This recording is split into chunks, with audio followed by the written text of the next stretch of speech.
พี่น้องวันนี้แม่ปลามากับแม่ข้าวอีกแล้วไงนี่เมาขี้หอยอีกเลยงามของพักเนาะตลาดบรรณาคำไต่เด้อพี่น้องไม่ข่าวตลอดลูกชายเฮ้ยบัดเวลาขัวอันบ่อยช่องมันหน่วยนั่นกระดาษกระดาษงามไข่มดแดงกันนะเอาไปยิงก็เห็นพลังอย่างว่าเห็นว่าเบิ่งหน่วยนี่กระดาษไปนี่กระดาษไปทีพวกเองก็ไม่ได้นำหอย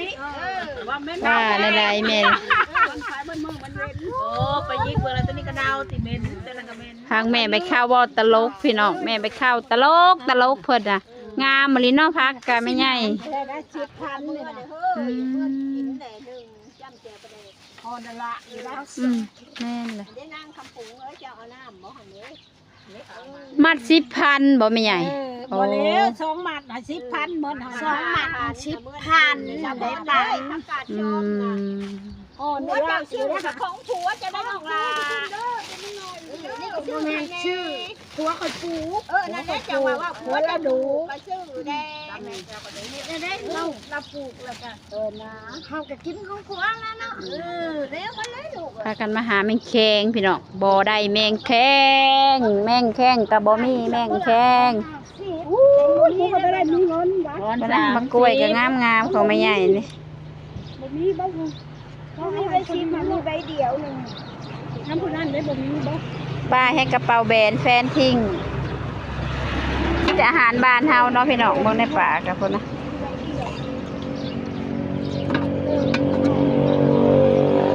พากันมาหาซื้อไข่มดแดงกับแม่อีข้าวเงินค่อยก็มีแต่ใบ5กับใบแสนถึงเงินมาเด้บ่มีแม่ใหญ่มีนี่ไข่มดแดงนี่พ่อกันอีกแล้วสาวพ่อหนูว่านกับพ่อกันถึงเจ้าบ่ในตลาดเมื่อวานนี่นะคีวิโก้เมื่อวานนี่นี่แหละมาหาซื้อไข่มดแดงพ่อกันอีกแล้วกับสาวพ่อนี่FC ไทยมาซื้อแมงแคงบ่มีแมงแคงอยากกินแมงแคงเห็นยวนเลยไอ้ลงไอ้งานสีมั่งไปโอ้เลยโรงงานสีมังไปกับผู้เละอันนั้นบรรณาผู้เละพังเบาอันนั้นตลาดบรรณาแม่ตลาดบรรณาจะเบาค่ะกันเลยนะไปนี่ไข่บดแดงกับงามเอาโลเล่นี่สดงามนี่แข้งด้วยกันเราก็มาหาซื้ออาหารบ้านๆคือกันนี่พากันมาหาเอาแหละสาวหาเพื่อสิได้เด้อมันครบเขาก็ได้ญี่ปุ่นกี่นะแม่นบ่งามได้นะ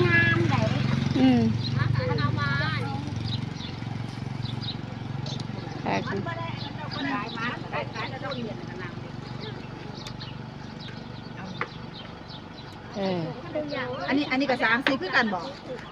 30เบิดบ่ละเพิ่นถาม30เบิดบ่ละนี่ค่ะอันนี้บ่เอาของจะเป็นของผู้เดียวโอ้ก็ได้คุณโตกูได้เนี่ยถ้าดีแล้วคุณเข้าไปบนกินดอกถูกเดี๋ยวหันลุกโลกแม่บอกเอาตามบ้านของป้าแล้วก็ของมันหักกระโตกนึงของกระเจ้าโตกนึงถูกเอาไปเอามาเนี่ยกระชายอย่างนั้นเนี่ยเก่งเนาะเราไปหาไข่บดแดงก็ได้อีหล่าบอกแม่เก่งแล้วกว่าอีป้าแล้วซะไปแม่ไปเข้าเฮาสิไปเลาะห่านตัวนั้นต่อบ่ไปเลาะพุ่นแล้วกันจะกลับเนาะหลายเจ้าลูกเอ้ยมันแหละบ่เป็นลูกเป็นหลุยแม่โอ้ยลุดให้โลดยากเถียงบ่ทางแม่ใหญ่เว้าเจ้าแม่บ่เถียงเนาะถ้าค่อยหากินเรื่อยๆดอกมามแล้วก็เอาแม่เขามาไทยเขาเฮ็ดงานอยู่ดิเฮ็ดงานอยู่โรงงานน้ำตาลสบายเนาะอยู่บ้านเฮาก็ได้กินแต่ทำดำขึ้นได้จะหามทำไมมันอยู่นี่8 ปีแล้ว9 ปีแล้วมาอยู่บ้านเฮาเราก็กินอาหารแบบบ้านเฮาเราก็ได้เห็นว่าแม่ไปข้าวกินอาหารแบบบ้านๆนะเป็นยังไปคือกันไปพี่น้องไปหาแมงแคงแม่ไปเข้าได้แต่ขี้หอยนะ ได้ขี้หอยแนวมักบรรณาคำใต้พี่น้องแล้วว่าอยู่ทางบรรณาพาโรงงานซีมังไปพูนมากับแม่ไปเข้าอันหันได้เฮ้ย ใส่ นี่ตลาดชนวิกอันตลาดตุกวิกไงเด้ ตลาดบุกวิก ตลาดตุกวิกที่วันทางโรงงานชิมังไงเด้แมนยันได้หันแหละ ไปหาเลาะแมงแข้งวันนี้แม่ไปเข้าแมงแข้งก็ขายขายดีเนาะช่วงหน้าแมงแข้งแล้วพี่น้อง ป้ามีแต่ไข่เด้ออยู่นี่ป้าเอ้ยมันมีแมงแข้งนะมีแต่ไข่ มีแมงแข้งบ่แม่บ่มีเลยแม่เข้าบ่แม่เข้า ไข่ เอาบ่อยากเอาละไป มีแต่เขียดกับไข่ มีตะเกียบกับใครแล้ววะแม่ไปเข้าบ่อยากกินแมงแข้งแม่ใหญ่เอ้ยมาบ่ทันเขาเอาเบิดแล้ว เบิด2ไข่ เมื่อก็ได้แม่เด้อคันบ่มีแมงแข้งเลย มีแมงแข้งอ่ะเขียดมาหาหล่อแมงแข้ง พากันเลาะบรรณาคำใต้กับแม่ใบเขาเราว่าเรามาอยู่พี่ตั้ง8-9 ปีเลยยายคนไทยนี่เนาะพากันไปหาเลาะพี่น้องกับแม่ใบเขา เราเอารถไถความมาเลยเขายังปลูกโรงงานน้ำตาลนี่แหละ เรามาอยู่งานน้ำตาลแต่ว่ามันติดแดงมันฟางเฮาเนี่ยเขาจับห้อยขิ้วปลาใส่กระทิ้งไก่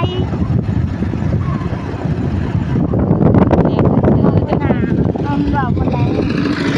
ห้อยอันนี้คนได้เน่าได้เนาะเอาไว้แล้ว ไว้เบิ่งหึงกับบ่เป็นหยัง2-3 มื้อกับบ่เป็นหยังเพราะว่าหอยบ่ได้อันนั้น ห้อยบ่ได้ขายนี่เนาะโอ้ยเสียดาย ไปทางไหนก็มีแต่งานดองเด้อพี่น้องเมื่อคืนนี้แม่ไปเข้ากับแม่ปากไปดองซุมื้อแล้วแม่ไปเข้า อย่าโกงกันแนวนี้ได้ ให้โกงเจ้ารถโกงเจ้าพากันขี่รถเลาะพี่น้องปะไปเข้าไว้ แบตมันอยากมืดนี่นะอยากโกงกันแนวนี้เนี่ย3 บาท ใบไม้หล่นงามๆนี่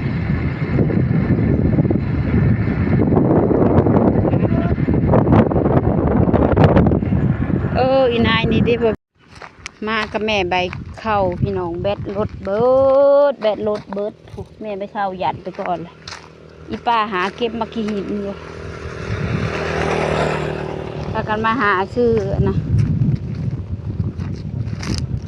ซื้อแมงแครงหาซื้อแมงแครงนี่จะได้มาสิขอเบิ่งไม่ปลาสิไปขอเบิ่งน้องแบตรถจะบ่มีจักขีดจะแม่ไปข้าวเฮ็ด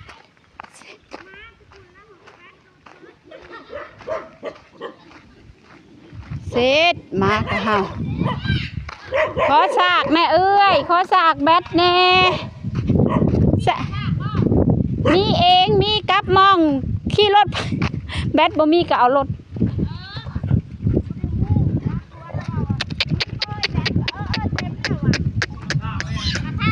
เดี๋ยวเราให้มาสากจะมาเลยเจพรมากับเจพรไปหาแมงแข้งพี่น้องแดดกระแดด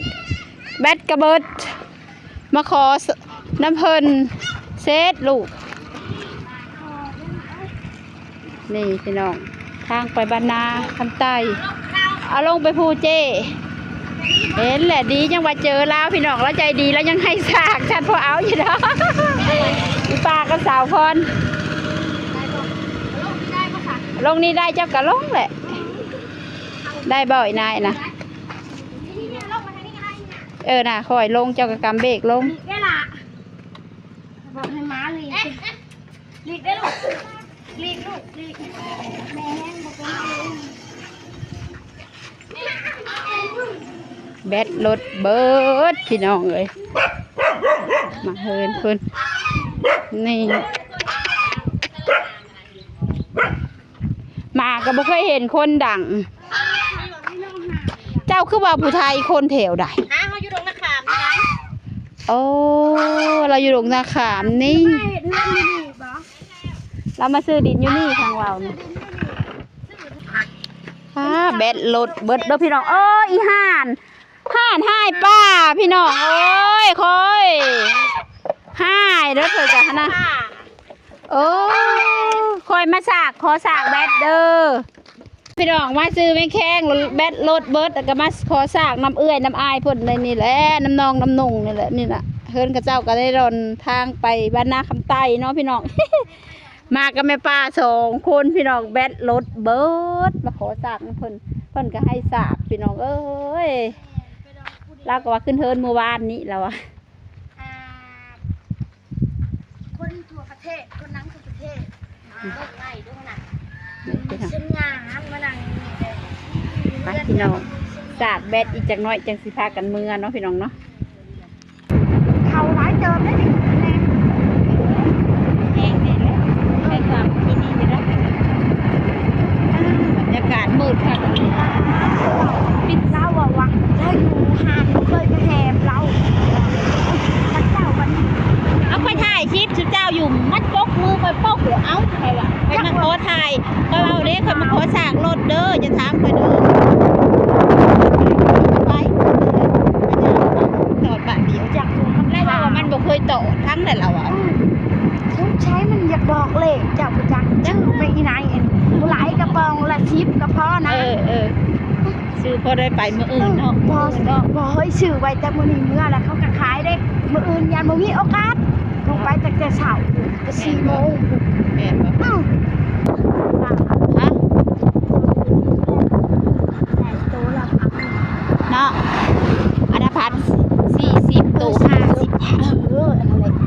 ทีแรกเคยจังหวะเคยจังบ่ต่อเราจังว่าเอาแม่นตายแล้วโตลำบากมันก็ขี่รถเลาะกับแม่ไปเขาอยากโง่ข่อยเด้อแบตรถเด้อมีคนขายวันนี้เนาะมีจักรเจ้าขายบางโมงเนาะมันไหลเขาเรียกเลขไว้เห็นมาเมื่อปีแหละเดือน18นี่แหละอะไรไฟเล่งเอาเล่งระเบิด18แบตเบิดพี่น้องพากันเมื่อบ้านอาจารย์บ่ฮอดบ้านอาจารย์ซ้ำไปกับแม่ไปเข้าบ่เพิ่นใครมาเขาก็ถามเบิดน้ำมันไปอยู่โอ้รถอีนายอันนี้น้ำมันเบิดเด้อพี่น้องไปจนน้ำมันรถเบิดเบิ้งแหละหานบิดไปเลยบิดบัดไป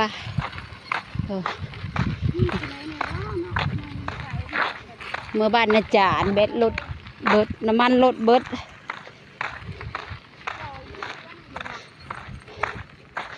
ประเทศอะไร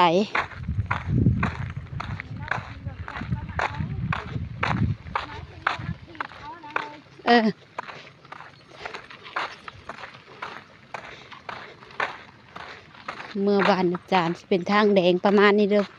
พี่น้องวิจากทางยางแล้วจะเป็นทางแดงพี่น้องจนหอดบ้านแม่อีเข้าพุ่นแหละทางยางเบิ่งดูแม่เข้ายันรถให้จ่อยแน่แม่เข้าเอ้ยอีปลากับสิย่างเอาเนาะพี่น้องเพราะรถมันบิดบ่ไปแล้วพากันมาแต่นาคำใต้แล้วพากันเมื่อบ้านอาจารย์พี่น้องเอ้ย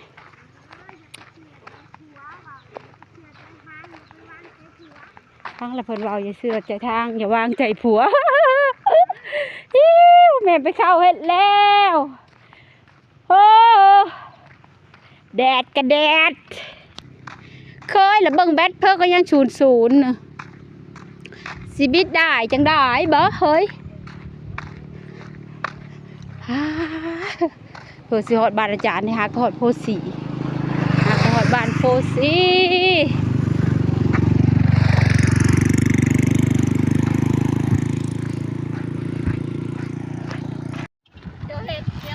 แบตคนมืดอยากถามได้ถามพากันยางแบตโหลดเบิร์ดฉุกโหลดอยู่โชคโหลดอยู่เลย เมื่อบ้านอาจารย์แบตเบิร์ด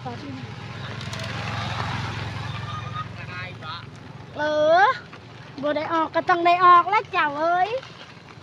ป้า อยู่ห้วยทานสิได้อยู่บ้านเจ้าของสิได้รถหมดเพื่อสิฮอดยังบ่ไก่จังไงยังตังบ่ไก่จังได๋ แม่ไปเข้าเห็นป้าตุ้ยก็เลยให้ป้าออกกำลังกายเจ้เอ้ย ใครจะถามอยู่ใครมากับมิตรพูดค่ะ ไปบ่เมื่อคืนนี่นะเจ้นะ ไปบ้านเราไม่คืนนึงเขาหอดปะฮะเราบ่ได้ จันป้ายังบ่ได้นะเจ้ 3 ล้าน3 ล้านปลายเด้อป่าจุงอันบ่อยเป็นขี่บ่อยเป็นครับกระจุง ป้าบ่เป็นขี่รถจะเป็นใจสูงนี่แหละเบิ่งดู เป็นขี่นะแต่บ่เป็นครับเว้าว่าสิเว้ย เป็นตะขี่บ่เป็นครับ จุงหันเป็นหึ ให้ทอดบ้านเลยเนี่ย โอ้ยหาค โอ้ น ยใกล้ฮักหอดพอชี้แก้วยังตั้ง3-4 ลักถูกเนาะ แม่เจพรพาป้าออกกำลังกายแดดเลยเด้อทั้งแดดทั้งมืด บ่ไปหอนห่านแล้วนะฮอดจังสากหอนห่านแล้วนะจักเขาสาก โอ้ ห่านเด้นี่ผู้เว้าอีกเลยเด้ฮะข่อยบอกอย่าเว้า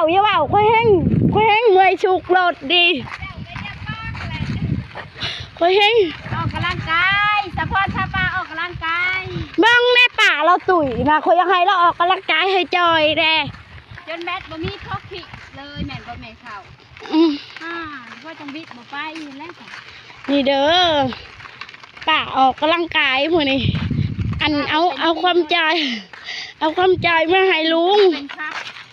เป็น แม่ไปเข้าก็ เป็นตะจูง ป้าเป็นตะจุงบ่เป็นครับป้าสิอันขี่หันเป็นแต่บ่เป็นครับ เบิ่งแม่ไปเข้าเฮ็ดเส้นแล้วบ่แบตมีป้าว่ะแม่ไปเข้าเฮ็ดตัวเนาะแม่ไปเข้าเฮ็ดน้องชายเฮ็ดแล้ว น้องสายเจ้าอะไรบ่แม่นคอยเด้อไปถามว่ามีแบตบ่เฮ้ยบ่มีแบตว่ะ มดน้ำมันไม่ใหญ่เอ้ยมดน้ำมัน เจ้านายจังสิเติมน้ำมัน เบิดแบตบ่แม่นเบิดน้ำมัน โอเคครับ โอเค อยู่กับการเมือง โอเคบายบายบาย เกิดไปน้องเห็นเพราะอะไรเฮ้ยแบตมันจะร้อนจ้ะโทรศัพท์จะร้อนจ้ะเพราะอะไรมาหอดเทินแม่ตู้พี่น้องพวกแม่เข้าขึ้นเอาสายสากแล้วหอดเทินบรรณาจารย์เลยเด้อพี่น้องพากันอยู่จนเฮอแตนขอเขาฉากมาจนสุดทางจะมาหอดเทินแม่เข้าเทินแม่ตู้พี่น้องมาหอดเทินแม่ตู้จนซีบอยจากซีว่าอูพื้นเลยเทินแม่ตู้เป็นเทินใหม่เด้อพี่น้องงามเฮินแล้วคนนะแม่ตู้เข้าแม่ตู้อีกเข้าฉากโลดหมู่บอกล้าฉากข้อย่านไพ่แม่เข้าบ่แม่นแนวอื่นดอกปลาย่านไพ่สู้ได้ข่อยเสียบยังก็ขึ้นขี้งอขึ้นย่านนะเสียบยังก็ขึ้นย่านขึ้นขี้งอนั่นเด้ แม่ตู้น้องเด้ปะล่ะอยู่หน้า เห็นแล้วล่างจวดอยู่แล้วอาบน้ำบ่จ๊ะ ผู้แม่เราอาบน้ำบอกเราเด้อว่าอันป่าสากแบดอยู่ได้ชาไทยนี่ ย่านแม่ตู้ผ่านบ่ผ่านบ่ ผ่านเราบ่ผ่านดอกยันเราอยากได้ชายไทยเปิดน้ำนั่นแหละ โอ้